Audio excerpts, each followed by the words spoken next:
Bharatiya Janata party सरकार ओडिशा को आसला परे रंगा एंड बिल्ला माने एक्टिव मोड को पड़े आस जसरथपुर घटना आरंभ कर सुंदरगढ़ जिला नवरंगपुर जिला कालीमेला ब्लॉक वर्तमान चित्रकोंडा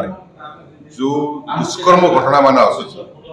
हत्या घटना मान आसुची दुष्कर्म पर वर्तमान चित्रकोंडा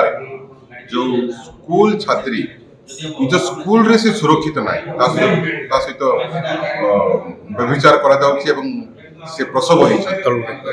तो ओडिशा सरकार जो मोहन माझी सरकार से निजे मुख्यमंत्री जन आदिवासी एठाकार मंत्री नित्यानंद गौड़ सी जन आदिवासी